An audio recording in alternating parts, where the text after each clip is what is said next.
I'm Mark Stern, joined by Torie Clarke, author of A Survivor's Guide to Washington, How to Succeed Without Losing Your Soul. Now, Torie, in your book, you quite candidly discuss the many different jobs you've had and the many different places you've worked.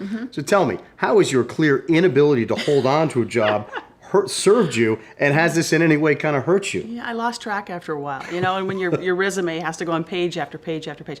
That's one way to look at it. And I know many times in my life, my poor parents would just go, what do you mean you're leaving your job? What do you mean? Every job I had, they thought was a good one. Why do you want to change? That's one way to look at it. The other is, I swear to God, every job I've had, with the exception of a dreadful 6 months at the Department of Justice, every job I've had has contributed to the next job or another one. So 1,000 years ago, I worked for the Washington Star, great newspaper that no longer exists.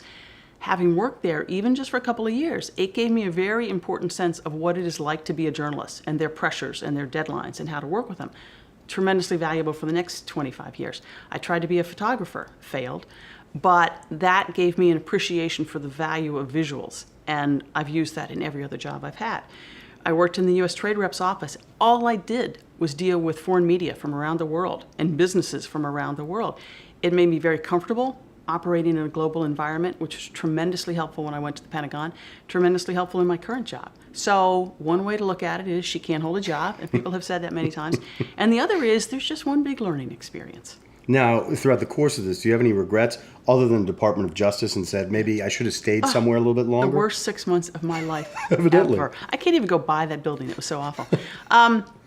No regrets. I always miss the people. In this town, if you don't work with somebody or your kids don't go to school together, it's hard to find time to see them. So I miss a lot of the people I've worked with in those different places. Unbelievable people I worked for, colleagues, spectacular people. So I miss some of them. But no, sometimes at the time when I was making a switch, on the first day of the new job, I go, what am I doing, right? I was happy where I was. I knew what I was doing. There's a little bit of nervousness, but then once I got into the next thing, I was really happy I was there. No regrets whatsoever. I'm just extraordinarily lucky. Oh, there you go. That's Torie Clarke, the author of A Survivor's Guide to Washington, How to Succeed Without Losing Your Soul. Thank you, Torie. Thank you, Mark.